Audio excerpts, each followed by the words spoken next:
Hello friends, welcome back to Shiksha Niti. My name is Kamal Dev. तो आज जो हम आपके लिए लेके आए हैं, काफ़ी टाइम से आप लोग बोल रहे थे पुलिस का जो मैथमेटिक्स के लिए क्लासेस हैं वो स्टार्ट करिए। तो हमने दिल्ली पुलिस, हरियाणा पुलिस और एचपी पुलिस की लिए ये क्लासेस स्टार्ट करी हैं। ठीक है, इसमें अभी हम क्या डिस्कस करेंगे, जो भी दिल्ली पुलिस के प्रीवियस ईयर जो क्वेश्चन पेपर थे वो डिस्कस करने वाले हैं। ये आपका 5 दिसंबर का पेपर था। ठीक है, 5 दिसंबर 2017 का ये जो शिफ्ट हुई थी, आई थिंक मॉर्निंग शिफ्ट का ही एग्ज़ाम है। क्लियर? तो उसको हम आज यहाँ पे डिस्कस करने वाले हैं। चलिए स्टार्ट करते हैं फिर।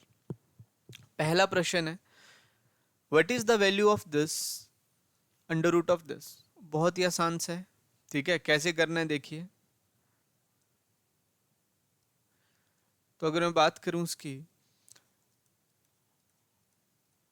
तो क्या आप इसको लिख सकते हो 625 डिवाइडेड बाय में ये। अब ये आपका 25 बन जाएगा, 25 गुना 25 625 है, और ये आपका 100 बन जाएगा। तो अगर इसको देखोगे तो 0.25 ये इसका आंसर है। क्लियर है? तो तीसरा ऑप्शन इसका बिल्कुल सही था। चलिए आगे चलते हैं अगले प्रश्न पे। बहुत आसान आसान क्वेश्चन पूछेंगे तुमसे।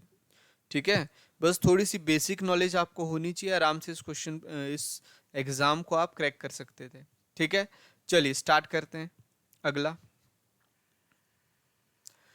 कहता what is the value of this 1 + 2 + 3।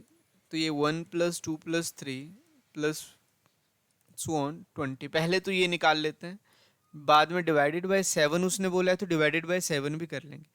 तो देखिए ज़रा, सम जो होता है ना, सम होता है एवरेज इनटू में नंबर। जो आपका योग होता है, क्योंकि औसत जो होती है ना, औसत होती है योग बटे संख्या। नंबर को मैं संख्या मान रहा हूँ। क्लियर? कि कितनी वहां पे टोटल कैपेसिटी है, कितने लोग वहां पे हैं, या कितनी वैल्यूज वहां पे हैं। तो यहाँ पे कितनी टर्म्स हैं, टोटल 20 टर्म है, आपको दिख गया 1 से लेके 20 तक। तो औसत जो होती है ना, एवरेज जो होती है, वो होती है पहली संख्या प्लस अंतिम संख्या बटे में 2। क्लियर? तो यहाँ पे भी वही चीज करेंगे हम। अब इसका, इस पूरी सीरीज का मुझे योग निकालना है, पहले सम निकालना है। तो कितना बनेगा, 1 प्लस में लास्ट टर्म कौन सी है, देखो 20, पहली 1 थी, लास्ट 20 थी, बटे में कितना 2। और गुना में क्या करना है, गुना में संख्या। तो टोटल संख्याएं कितनी थी, तो 20 थी। इससे कैंसिल हो गया, देखो 10 बार, ये बना 21, 21 गुना 10 कितना आ गया, 210। तो ये तो आपने इसका योग निकाल लिया, लेकिन अब देखो डिवाइडेड बाय 7 भी तो है, 7 से भाग करना पड़ेगा। तो 210 को 7 से भाग लगा दो, कितना आ जाएगा, 30 आ जाएगा। तो ये 30 इस प्रश्न का सही आंसर भी है अभी। ठीक है, कोई दिक्कत इसमें? आई होप ये आपको क्लियर हो रहा होगा। जो भी आपके यहाँ पे डाउट्स रहेंगे उनको कमेंट सेक्शन में आपने बता देना है। ठीक है जी, चलिए नेक्स्ट पे आते हैं। Which of following fraction is greater than 2/3। Which of following fraction is greater than 2/3। तो इनमें से 2/3 से कौन सा बड़ा है। अब एक बात समझो, 2/3, जिन्होंने मेरी परसेंटेज की क्लास देखी हुई है, उसकी उसमें मैंने आपको ये बताई हुई है, पहली क्लास में ही बताते हैं जी। इसकी वैल्यू होती है 66 2/3 और 66.66। क्लियर? 1/2, अब तुम देखोगे 1/2 तो आधा होता है, मतलब 50%, ये छोटा है इससे। 3/7, तो 3/7 से पहले आपको 1/7 जानना जरूरी है, ये होता है 14.28%। अब अगर 3/7 तुम निकालोगे, इसका मतलब इसको 3 से गुना करी तो यहाँ भी 3 से गुना करेगा, तो ये 42 दशमलव समथिंग आएगा। तो इसका मतलब ये भी छोटा है। अब अगला 4/7 है।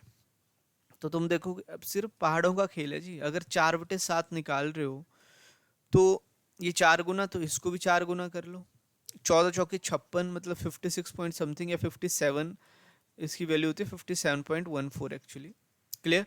तो ये भी नहीं है, ये भी कम है उससे, तो एक ही ऑप्शन बच गया ना अब, 6/7। और करके भी देख लो, 6/7, तो इसको भी 6 से गुना होगी, तो ये 85.71 बनता है एक्चुअली। क्लियर? कितना बनता है, 85.71%, और ये इस क्वेश्चन का आंसर बन जाएगा। आई होप ये चीज़ क्लियर हुई होगी। ठीक है, चलिए आगे चलते हैं अब अगले प्रश्न पे। अगला, what is the smallest 4 digit number which when divided by 2 3 4 6 leaves remainder 1 in each case. 2 3 4 तथा 6 से विभाजित करने पर प्रत्येक से शेषफल एक देने वाली 4 अंकों की सबसे छोटी संख्या क्या है। देखो इन्हीं चार में से ऑप्शन होगा, है ना, इन्हीं चारों में से कोई एक आंसर होगा।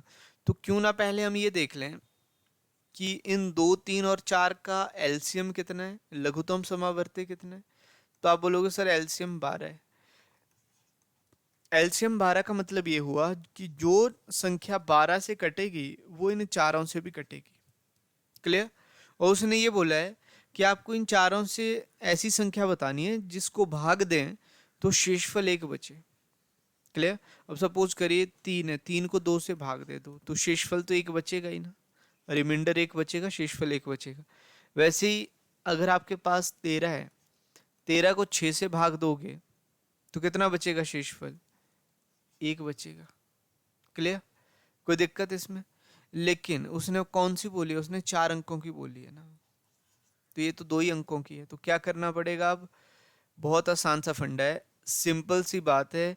ऑप्शन उठा लो, जैसे पहला ऑप्शन है 1008, इसको 12 से भाग कर दो। क्या 12 से कट रहा है ये, तो 12×8 = 96, कितने बच गए 4, 48, 12×4 = 48। इसका मतलब यहाँ पे जो शेषफल होगा, रिमाइंडर होगा, वो जीरो होगा। शेषफल जीरो का मतलब ये पूरा पूरा भाग हो रहा है। इसका मतलब ना 1005 कटेगा 12 से, ना 1009 कटेगा, ना 1007 कटेगा। लेकिन हमें एक ऐसी संख्या चाहिए थी जो शेषफल एक दे। भाई ये तो शेषफल जीरो दे रही है ना, ये सबसे भाग करोगे तो शेषफल जीरो मिलेगा। मुझे एक चाहिए था, एक कैसे मिलेगा, तो ये जो 1008 था इसमें एक प्लस कर लो तो कितना आ जाएगा 1009। तो इसका मतलब ये जो थर्ड ऑप्शन था ये बिल्कुल सही था, ये क्वेश्चन का आंसर बन जाएगा। बात समझ आती है नहीं, कोई शंका कोई डाउट। तो 1009 एक ऐसी संख्या है 4 अंकों वाली जिसको 2 3 4 और 6 से भाग करने पे शेषफल एक बचेगा। डन। अब आगे चलते हैं जरा। देखिए ये क्वेश्चन में अगर ये 3.2 इंटू 3.2 है, इसको मैं 3.2 का स्क्वायर लिख दूं, यहाँ जैसे लिखते हैं 3.2 का होल स्क्वायर, प्लस में 2.7 का होल स्क्वायर, और प्लस में इसको ऐसे ही रहने दो 3.2 इंटू 2.7। डन। मल्टीप्लाई हो रहा है डिवाइडेड बाय, ये आपका क्या है देखिए, ये है 3.2 का क्यूब, और माइनस में कितना है देखिए 2.7 का क्यूब। क्लियर। ये 3.2 का क्यूब है और ये 2.7 का क्यूब है, लिख लिया ये। अब समझिए इस बात को, ए क्यूब माइनस बी क्यूब जो होता है वो क्या होता है आपके पास, वो होता है A minus B into A square plus B square plus A B. तो अगर मैं ए यहाँ पे 3.2 को मानूं और बी यहाँ पे 2.7 को मानूं, तो क्या मैं इसको ये लिख सकता हूँ A square plus B square plus A B divided by, अब देखना नीचे, ये ए क्यूब बन गया माइनस बी क्यूब, और ए क्यूब माइनस बी क्यूब का फॉर्मूला आपने यहाँ पे लिखा ही है। तो इसका मतलब ये बनेगा A minus B into A square plus B square plus A B. इससे ये वाली टर्म कैंसिल आउट हो जाएगी, आपके पास बचेगा ए माइनस बी। ए माइनस बी मतलब 32 में 27 माइनस करने हैं तो कितना बचता 5, लेकिन पॉइंट लगाए बीच में तो 0.5। अभी 0.5 है तो पॉइंट ऊपर जाएगा 10 बनेगा, 10/5। जैसे ही भाग करोगे कितना आ जाएगा 2। तो ये जो थर्ड ऑप्शन था ये बिल्कुल इसका सही आंसर था। तो आई होप ये चीज़ आपको समझ आई हुई। इसमें आपको फॉर्मूला वहाँ पे ध्यान रखना था सिर्फ, ठीक है। देखो ये जितने भी क्वेश्चन है हमने, जब मैं क्लास लेता हूँ तो उसमें ये हमने सारी चीज़ें डिस्कस करी हैं। जिन्होंने मेरे क्लास ली हुई है, क्लासरूम मतलब जब क्लासरूम में हम जो टॉपिक्स करते हैं ये सारे क्वेश्चन वहाँ पे डिस्कस किए हुए हैं। क्लियर। तो अभी मैं सोच रहा हूँ नेक्स्ट मंथ से आपका ये दिल्ली पुलिस का बैच भी स्टार्ट करें, लेकिन उससे पहले मैं आपको ये प्रीवियस ईयर वाले जितने भी क्वेश्चन हैं उनका आइडिया दे दूँ, ठीक है। फिर उसके बाद हम स्टार्ट करेंगे दिल्ली पुलिस का एक बैच। चलिए देखिए, if a number is 30% less than another number B and B is 20% more than 150, then what is the value of A? अब समझिए यहाँ पे B जो है 20% ज्यादा है। किससे ज्यादा है 20%? 20% ज्यादा है 150 से। 150 का 10% कितना बनेगा? या आप इसको ऐसे कर लो, इससे ये कैंसिल, इससे ये कैंसिल, कितना आ गया? 30 आ गया। तो 30 ज्यादा है, किससे ज्यादा है? 150 से। तो 150 में 30 प्लस कर लीजिए, कितना आ जाएगा ये? 180। इसका मतलब बी ना 180 बन गया। क्लियर? क्योंकि 150 से 20% ज्यादा था। अब ए 30% कम है किससे? बी से। इससे 30 कम है तो 30 माइनस मत कर देना जी, इसका 30% निकालना पड़ेगा। तो 180 का 30%, आप ऐसे कर सकते हो। वैसे मुझे दिख रहा है ये 36 आएगा, सॉरी 36 नहीं आएगा, ये 54 आएगा एक्चुअली। तो 54 इसमें से माइनस कर लो, और जैसे आप 54 माइनस करोगे कितना आएगा देखना। ये बच गया आपके पास 6, यहाँ बचे होंगे 7, 7 में से गया 2, तो ए की वैल्यू कितनी आ गई? 126 आ गई। ठीक है, कितना आ गया? 126 है ऑप्शन में, फोर्थ ऑप्शन था, ये बिल्कुल सही है। आई होप ये चीज़ क्लियर हुई होगी। कोई दिक्कत, कोई शंका इसमें? डन। चलिए अगले प्रश्न पे आते हैं फिर। कहता देखो ए ना 5/4 बी के बराबर है, तो बी को इधर ले आओ, तो ए बटे बी कितना बन जाएगा? देखो 5/4, इसको रहने दो ऐसे। अब इसकी बारी है, बी बराबर है 2/10 किसके? सी के। देखो ये कैंसल आउट हो जाएगा 5 बार। डन। तो यहाँ से बी बटे सी कितना आ गया? या इसको ऐसे ही रहने दो, कोई दिक्कत नहीं है, काटने की जरूरत नहीं है। ये बन गया 2/10। क्लियर? अब समझिए एक बात, यहाँ पे बी 4 है, यहाँ पे बी 2 है, दोनों क्या होने चाहिए? सेम। तो सेम करने के लिए इधर 2 से गुना कर सकते हो, इधर भी 2 से, तो ये बनेगा 4, ये बनेगा कितना? 20। तो यहां से एक चीज देख पाए होंगे, थोड़ा पेन चेंज कर लेते हैं। देखिए ये ए है, ये बी है और ये सी है। ए की वैल्यू कितनी है? 5। अच्छा, बी की वैल्यू कितनी है? 4। और सी कितना है यहाँ से? 20। तो 5, 4 और 20, जो कि लास्ट ऑप्शन था आपका, ये बिल्कुल सही आंसर है। सिंपल, कुछ नहीं किया। ये जो बी था यहाँ पे, ये गुना कर रहा था, इधर आके भाग, तो ए बटे बी लिख लिया। यहाँ पे बी था तो इधर सी था, सी इधर जाएगा तो नीचे, तो बी बटे सी बनेगा किसके बराबर? 2/10 के। तो यहाँ से 4/20 ये बनने वाला है। चलिए आगे चलते हैं जरा इस प्रश्न की तरफ। कहते हैं 11 खिलाड़ियों तथा उनके प्रशिक्षक की औसत आयु 33 वर्ष है। भाई 11 खिलाड़ी प्लस में एक प्रशिक्षक मतलब कोच, इंटू में 33 कर लो, कितना बनेगा ये? 11 33 गुना में 11 363, प्लस में 33 396। कहने का मतलब अगर इन सबको मल्टीप्लाई कर लें, ये एक यहाँ पे था, प्रशिक्षक को भी ऐड करना पड़ेगा ना। सबकी एज जो है 33 है, एवरेज एज जो बोल रहा है वो 33 ईयर्स बोल रहा है। वो एवरेज का मतलब होता है सबके पास उतने ही वैल्यू है, सबके पास उतना ही बराबर अमाउंट दिया हुआ है। तो 33 साल बोल रहा है तो मतलब 11 लोगों के पास भी 33 है, 12 के पास भी 33 है।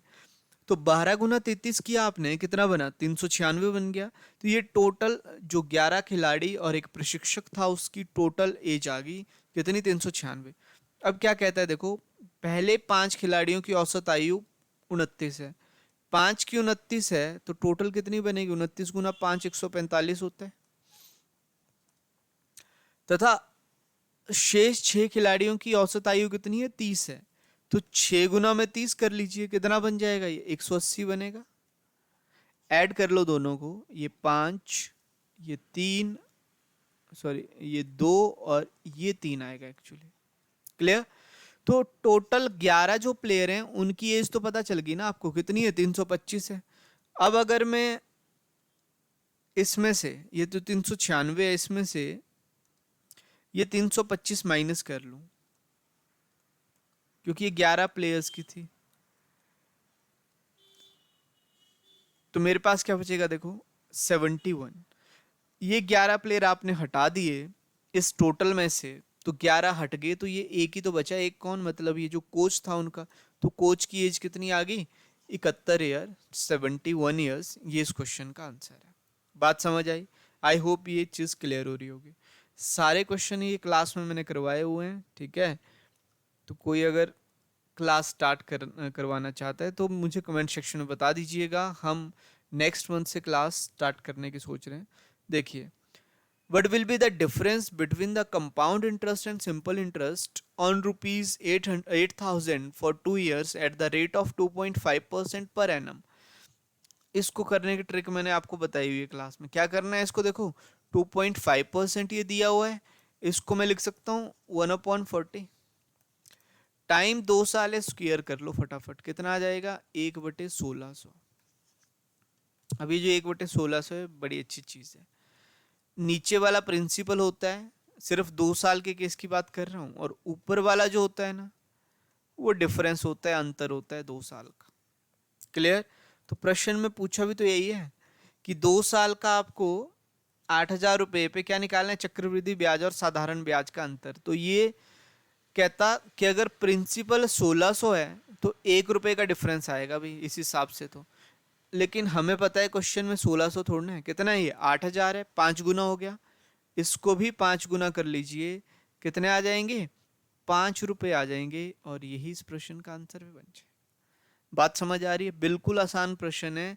बस ये टेक्निक समझिए, क्या किया मैंने, इसका 2.5 का 1/40 कर लिया।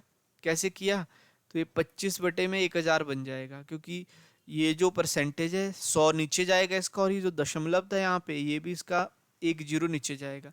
तो 25 बटे 1,000, 1/40 का स्क्वायर 1/1600 बना, और उस हिसाब से क्वेश्चन का आंसर हमने निकाल लिया। ठीक है, चलिए देखते हैं जरा अगला प्रश्न। देखो 40 कुर्सियां 10,000 रुपये में खरीदी हैं, तो 60% लाभ कमाने के लिए 10,000 रुपये में कितनी कुर्सियां बेची जाएं। अब एक बात समझना, 60% लाभ कमाना है ना, ठीक है। इसका मतलब क्या हुआ, इसका ये मतलब हुआ कि आपकी जो 10,000 रुपये में ही बेचना है, क्योंकि 10,000 में तो 40 खरीदी थी। अब 10,000 में 40 तो नहीं बेच पाओगे, क्योंकि फिर तो 0% प्रॉफिट होगा। तो आपको कम बेचनी पड़ेंगी, तब जाके आपको प्रॉफिट होगा। अब कितनी कम, तो देखिए एक बहुत ही आसान सा तरीका होता है इसको करने का। 60% को 3/5 लिख सकता हूँ मैं भाई, 60/100 कर लेना, 20 से 3 बार कटेगा, 20 से 5 बार, तो 3/5। अगर आपको याद है तो नीचे वाले को कॉस्ट प्राइस लेते हैं, इसको हम प्रॉफिट मानेंगे। तो देखिए, मान लो खरीदा था आपने 5 रुपए में और बेच रहे हो कितने में, 8 में, तब जाके आपको कितने का लाभ होगा, 60% का लाभ होगा। लेकिन यहाँ पे रुपीस का तो कोई दिया ही नहीं है, क्या 10,000 में खरीदा था, 10,000 में बेच रहा है, तो यहाँ से तो हम कुछ नहीं कर सकते। लेकिन अगर आपको याद है तो एक प्राइस जो होता है ना, वो इन्वर्सली प्रोपोर्शनल होता है किसका, क्वांटिटी का। जो आपका मूल्य होता है वो आपकी खपत का क्या होता है, इनवर्स होता है जी। मतलब अगर आप कीमतें बढ़ाओगे तो आपकी खपत कम हो जाएगी, आपकी क्वांटिटी कम हो जाएगी। अगर आपका खर्चा वहां पे सेम है, एक्सपेंडिचर क्या है, सेम है, तो एक्सपेंडिचर तो सेम ही है ना, पहले भी 10,000 खर्च कर रहे थे, अब भी 10,000 ही है। डन। तो जब खर्चा सेम है तो प्राइस और क्वांटिटी में कैसा रिलेशन होता है, इनवर्स रिलेशन। तो यहां से क्वांटिटी में निकालूंगा, पहले 8 थी, अब कितनी होगी, देखो 5 होगी, 8 से 5। अब समझिए इस बात को कि पहले अगर आप 8 खरीदते थे ना, तो अब सिर्फ 5 ही बेचिए, तब जाके आपको 60% का लाभ होगा। लेकिन उसने कहा 8 तो नहीं खरीदी थी भाई, 40 खरीदी थी, कितने गुना हो गया ये, 5 गुना। तो इसको भी 5 गुना कर लो, क्योंकि यही तो है प्रॉफिट वाला, 60% प्रॉफिट में बेचा है इधर। तो 5 गुना 5 कितना आ जाएगा, 25। ये क्वेश्चन का आंसर है। तो 25 बेचनी पड़ेंगी आपको, और यही इस क्वेश्चन का सही आंसर भी बन जाएगा। आगे चलें फिर। चलिए नेक्स्ट क्वेश्चन क्या है, देखो Piyush marks the price of article 30% more than is cost price. तो 30% ज्यादा जो है वो वहां पे अंकित करता है। मान लो 100 रुपए की चीज थी, तो अब अंकित करता है मतलब एमआरपी कितना अंकित कर दिया 130। कोई दिक्कत यहां तक? ठीक है, अब आगे चलते हैं। यदि 20% की छूट देने के बाद वो वस्तु को, यहाँ पे एक्चुअली 780 है, कितना है 780, 780 में बेचता है तो वस्तु का क्रय मूल्य क्या है? अब देखो छूट किसके ऊपर मिलती है दुकान पे, अब जब भी जाते हो तो जो एमआरपी होता है उसी के ऊपर तो आपको छूट मिलती है, उसी के ऊपर डिस्काउंट मिलता है। क्लियर? तो इसका मतलब ये हुआ जो 130 है इसके ऊपर डिस्काउंट मिलेगा। कितने का डिस्काउंट? 20%। तो 20% 130 का जब निकालोगे कितना आएगा? वो 26 आएगा। कितना आएगा? वो 26 आएगा। तो 26 क्या कर लीजिए इसमें से माइनस कर लो, और जैसे ही 26 माइनस करोगे कितना आएगा? देखिए 104 आएगा। ये क्या है आपका? ये आपका सेलिंग प्राइस है। डन। अब ध्यान से देखिएगा, क्रय मूल्य आपका 100 रुपये और सेलिंग प्राइस आपका कितना है? 104 है। तो आपको बताना है एक्चुअल क्रय मूल्य कितना है। यदि आपका ये 104 की वैल्यू 780 है तो आप बोलोगे सर यूनिटरी मेथड से ये 780 बटे 104 एक की वैल्यू आ जाएगी। जब एक बराबर 780 बटे 104 है तो 100 की वैल्यू कितनी आएगी? तो 100 से गुणा कर लो इसको।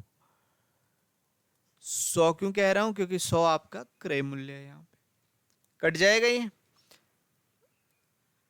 पूरे मैथ में यही एक मेथड है यूनिटरी मेथड जो हर जगह लगता है, सिर्फ टाइम एंड वर्क को छोड़ के।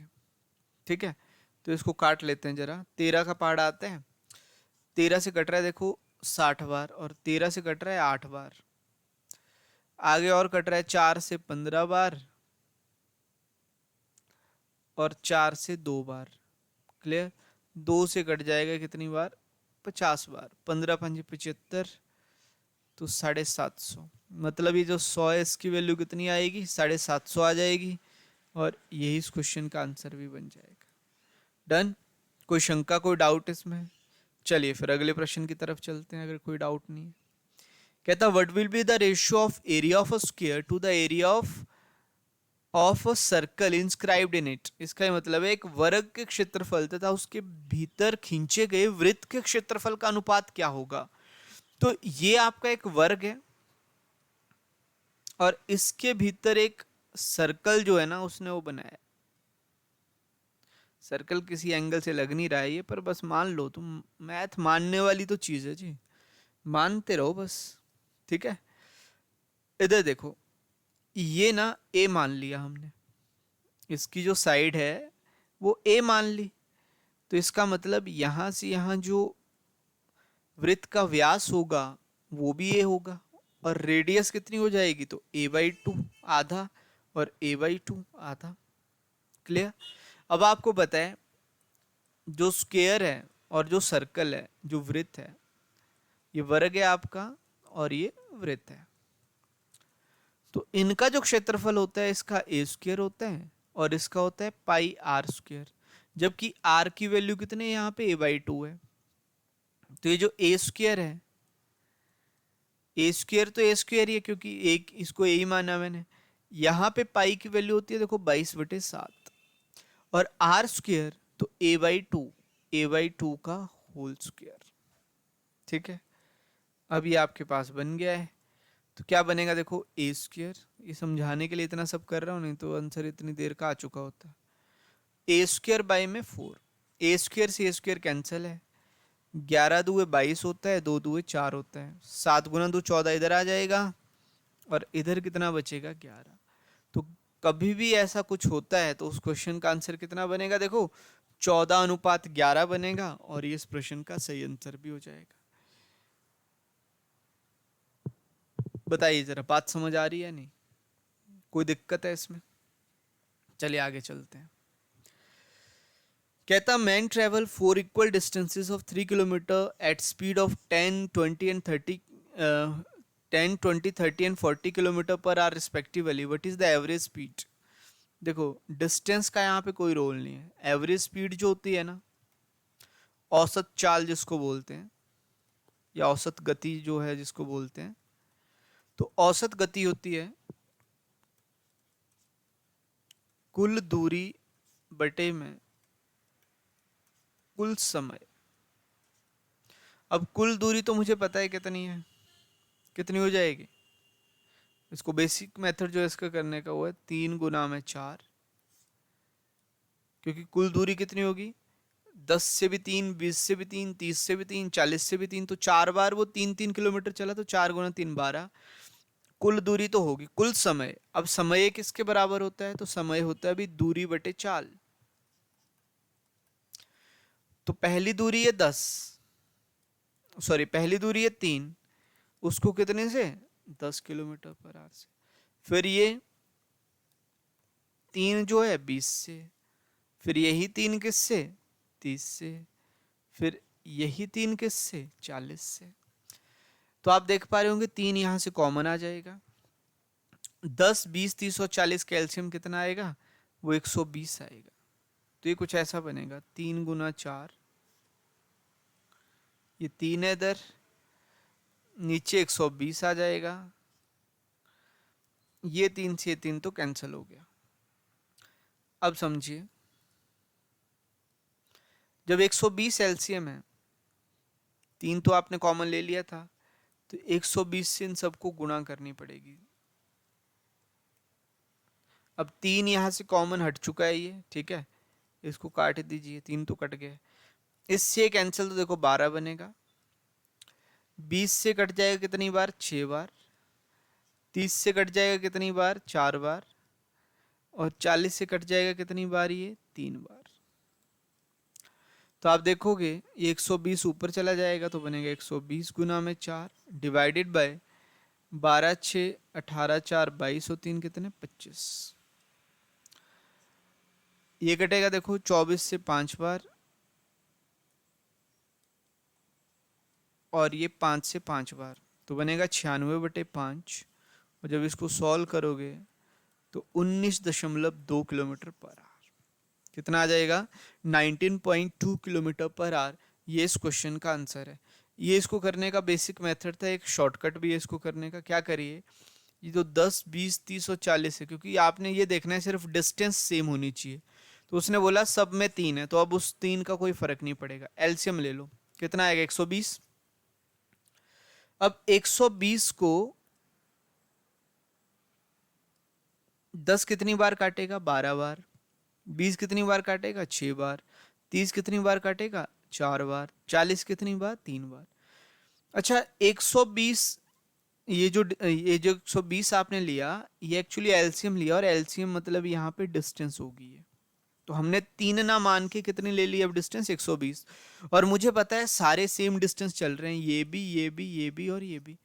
तो 120 ये भी चलेगा, ये भी चलेगा, ये भी चलेगा और ये भी चलेगा, तो कितनी 120 होगी 4 120।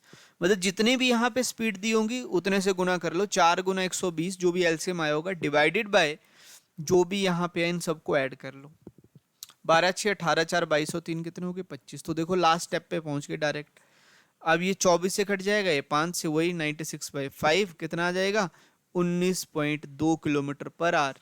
ये इस प्रश्न का आंसर है, जो कि दूसरा प्रश्न था। क्लियर, आई होप ये चीज समझ आई होगी। चलिए अगले पे आते हैं जरा। अगला प्रश्न क्या कह रहा है, देखिए, P started a business with rupees 80,000 and Q joined with 60,000 and the profit जो था वो डिवाइड किया 2:1 में। वर्ष के अंत में जो लाभ था उसको 2:1 में बांटा गया। यहाँ पे समझिए, जो लाभ होता है ना, प्रॉफिट बराबर होता है कैपिटल इनटू टाइम। लाभ बराबर समय गुना पूंजी। क्या होता है, लाभ बराबर समय गुना पूंजी। तो अगर आपको प्रॉफिट निकालना है, यहां से आपको अगर प्रॉफिट निकालना है तो कैपिटल इनटू टाइम करना पड़ेगा। लेकिन यहां पे अब आपको क्वेश्चन में पूछा है आपको समय निकालना है, टाइम निकालना है, तो टाइम होता है प्रॉफिट डिवाइडेड बाय कैपिटल, मतलब लाभ डिवाइडेड बाय दिस पूंजी। तो अब समझिए जरा क्वेश्चन में, प्रॉफिट तुम्हें पता है ये P है ये Q है, कितना प्रॉफिट है 2:1, 2:1। इनकी पूंजी की बात करूं कितनी कितनी पूंजी लगाई, इसने 80,000, इसने 60,000।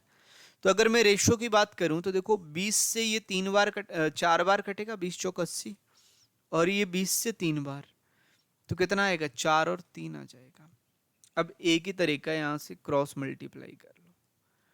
जैसी क्रॉस मल्टीप्लाई करोगे आपके पास क्या आ जाएगा, इधर आएगा 6, इधर आएगा 4। लेकिन बात हो रही है साल के अंत की, तो एक साल, ये जो अब आपके पास है ना, ये समय आ गया, कुछ नहीं किया, क्रॉस मल्टीप्लाई किया, आपको आंसर मिल जाएगा। लेकिन एक साल में कितने मंथ होते हैं भाई, 12 होते हैं, तो 2 गुना करना पड़ेगा इसका, तो इधर भी तो ये 2 गुना हो जाएगा, ये 8 बन जाएगा। क्लियर। अब प्रश्न ये पूछा गया कि वो कितने महीने के बाद आया, क्यू ने व्यापार कितने महीने के पश्चात वहां पे स्टार्ट किया, या कितने महीने के पश्चात वो शामिल हुआ। अब एक बात समझिए, इसने 12 महीने के लिए पैसे लगाए, इसने सिर्फ कितने के लिए लगाए हैं, 8 महीने के लिए, तो कितना लेट हुआ ये। तो आप देख पा रहे होंगे दोनों के बीच में कितने का अंतर है, 4 महीने का, 4 मंथ्स का, कि 4 महीने देरी से ही आया होगा, तो इस प्रश्न का आंसर कितना आ जाएगा, 4 मंथ्स आ जाएगा। ये बिल्कुल सही आंसर है। बात समझ आई। तो ये पार्टनरशिप का क्वेश्चन है, और एक एक क्वेश्चन मेरे क्लासरूम जो नोट्स हैं उसमें से ये बने हुए हैं। क्लियर। तो अगर आपको क्लासेस लेनी है तो मैं नेक्स्ट मंथ से स्टार्ट कर रहा हूँ, आप वहाँ पे ज्वाइन कर सकते हैं, क्लासरूम कोचेस। डन। उसमें हम लाइव या तो जूम पे पढ़ लिया करेंगे, या ऐप में डेवलप करने की ट्राई कर रहा हूँ, तो एक ऐप के ऊपर भी हम ये कर सकते हैं। चलिए देखिए जरा इधर, F and M together can do a piece of work in 8 days। तो F और M है जो 8 दिन में काम कर रहे हैं। F alone can do the same work in 12 days। F कितने दिन में कर रहा है, देखो अकेला 12 दिन में। ये 8 दिन में कर रहे हैं उतना काम, और ये अकेला 12 दिन में कर रहे हैं कितना काम, 24 काम ले लिया हमने भी, एलसीएम ले लिया दोनों का।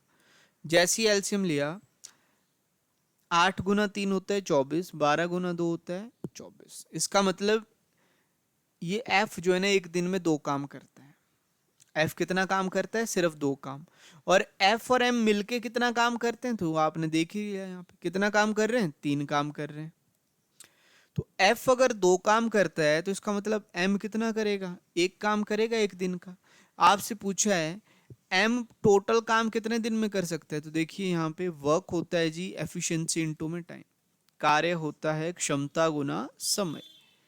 तो यहाँ से आपसे पूछा गया कि बताइए जरा M जो है इस काम को कितनी देर में खत्म कर लेगा। तो टाइम जो आएगा, आपको पता है टाइम किसके बराबर होगा, यहाँ पे टाइम होगा टोटल काम बटे में कुल क्षमता। भाई काम कितना है, 24 काम है करने को, एम की क्षमता कितनी है, तो एक दिन में करता है भी एक ही काम, तो इससे कैंसल कितना आ जाएगा, 24 दिन आ जाएगा। ये कितना बनेगा, 24 डेज, 24 दिन इसका बनने वाला है। आई होप ये चीज समझ आई है, कोई दिक्कत कोई शंका इसमें नहीं होनी चाहिए। ठीक है। तो ये सीरीज हम कंटिन्यू करेंगे। अब आपकी अगली जो क्लास होगी वो परसों होगी मैथ्स की। कल आपको रीजनिंग का प्रीवियस ईयर क्वेश्चन इसमें मिलने वाले हैं। ठीक है। तो आप बस बने रहिए हमारे साथ और सपोर्ट करते रहिए। चलिए, थैंक यू वेरी मच।